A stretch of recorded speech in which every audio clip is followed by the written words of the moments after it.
Guys, I have some incredible news. It's time for another story time with Dan. Oh, fuck. It's time for another story time with Dan. I just woke up from a nap, and that's why I sound like I got hit by a bus, sleep bus. So, forgive me. I don't ever take naps, but for some reason I took a nap.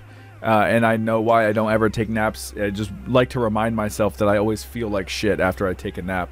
So, a lot of people have been requesting that I retell the coffee girl story. I briefly touched on it in a vlog that I once did, but I figure I'd go into a little more detail now, just as to why it was super awkward now that the pizza girl has been told.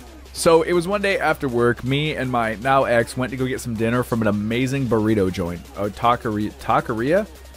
Well, I guess they don't really serve tacos, so I don't think it would be called a taqueria if this only is it a burritoria?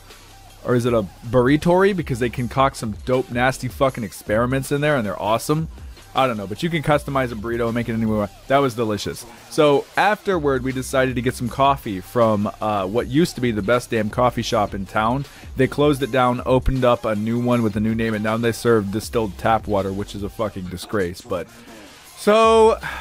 we went there, and it's like a pull-up place. It's like a drive-through place. There's no counter or anything you go to. We drive up, place our orders, and I'm going to pay. Like, I hand the coffee lady, who is just pretty and cute, and she's really cheery, again, just like the pizza girl. Why is it always the cheery, happy ones, right?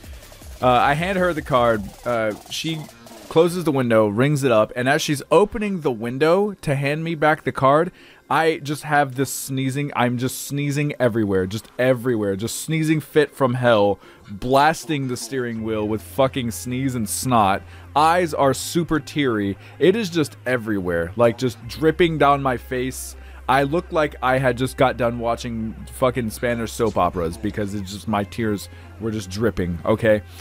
And she is just staring into my eyes with the same eyes Marina Joyce gives you, like she's probably fucked up on drugs or something like that. I don't know, but she was really soulless looking at me. She goes to hand me the card, and I reach out with my left hand, palm up. She puts the card in my hand, but has her other hand slide up underneath the back of my left hand and firmly grasps it, and just does not let go. She doesn't let go. She is staring into my sneezy face eyes with just the grossest fucking face I have ever had in public. Just snot and tears and just sneeze and sadness and awkwardness because I don't know what's going on.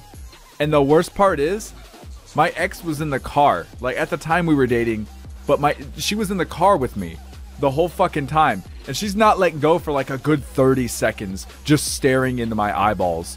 Fucking wide-eyed, very creepy. I'm just like, man, I'm thinking to myself, can you just let go, please, so I could drive? You're really making this awkward. I would never touch somebody who at the time was in that state that I was in. I would not even want to come near them because, like, this just... In fact, there was a baby that came into the shop the other day here, and it had, like, snot just dripping down its nose, and its mother just looked faded as fuck and didn't care.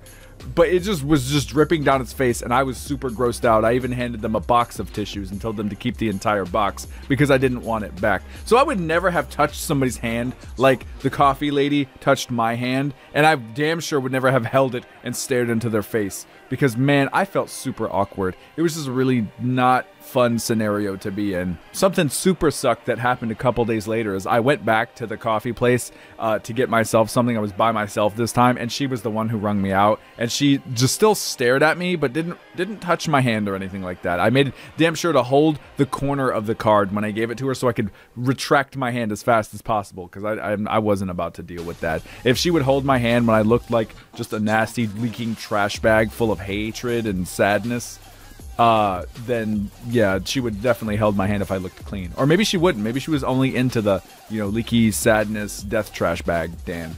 I don't know. But yeah, that's the coffee girl story, the coffee lady story. It was really, really strange. I actually still don't even go back to that same one because I'm weirded out. What if she's still there, even though they changed and there's a new shop and everything? What if she's still there? What happens then? She'll find me. That's terrifying.